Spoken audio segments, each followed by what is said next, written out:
sees the left fielder go flying into the seats on the second batter of the game, the third batter of the game, Horn makes the kind of play he does. What does that do for you? Yeah, I mean, it's kind of gets you fired up a little bit, especially to start the game. You're so honed in on executing pitches and trying to make really good pitches and not make mistakes. And then you kind of are like, oh, we got a defense like this, just go right after them. What's the key against such a good lefty lineup that the Phillies have to have success against them? Have a good defense, I guess, behind you. I think that helps a lot. I guess overall my execution wasn't great tonight, so they picked me up, and I think Miggy just did a really good job of mixing, kind of like the back and forth, between the changeup, cutter, and the four seam. I think he did a good job with that. So just like I said, the execution overall wasn't great. They hit some balls hard, but we made some great plays. Colin, you were in the dugout watching Hobie finish the seventh. What do you think of that play Nico made to kind of save the run in? Yeah, I mean, from like we said before, like from the second batter of the game, like all night there was tons of plays being made, and that's just like, you don't expect those plays to be made, but you do at the same time with just the guys that we have all around the diamond, and I think they take a lot of pride in making those plays, and it's not just guys wanting to do well offensively.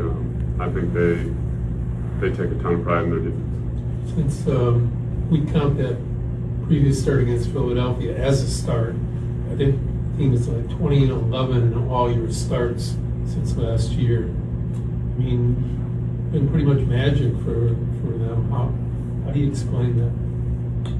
I'm not sure, really. I think it's just a combination of a lot of things. I think it's, the preparation between, the staff and, having a game plan going in, and them helping me in between starts on what I need to work on, and location of certain pitches where they're working better. Defense. I mean, it's everything combined. I think it's just, it's a whole team effort, and obviously it's not just me up there executing pitches. I gotta rely on, I'm not striking everyone out, so I gotta rely on what we have behind me. Colin, speaking of everything combined, the last 6 games, offense, defense, pitching, can you just talk about how everything is working during these last 6 games? Yeah, I think you can tell the energy in the dugout and the relaxed, kind of state of mind that we're in before the games. You can kind of feel that in the clubhouse, and just, I think as you start to win games, you start to gain confidence, and that's, if you start believing in yourself and believing in the team, that goes a long way. When you were coming out, even at this veteran stage of your career, do you get nervous when you start a game? Yeah, I get nervous. Yeah.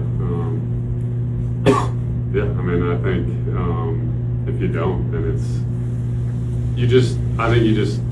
I don't know if it's nervous energy or anxiousness. You just want the game to start, and you want to know how you're going to feel physically and mentally before you go out there, and you don't know until the game starts. So I think that plays a big factor in it. But yeah, I definitely get nervous, and I try to hide it as best I can. Colin, what's that moment like when you're coming out of the game and you get that type of ovation that you did from this crowd tonight? Yeah, that's a good feeling. I don't know the tip of the cap, what that line is. Still trying to figure that one out, but I appreciate them, giving me that ovation for sure. Thank you, Colin.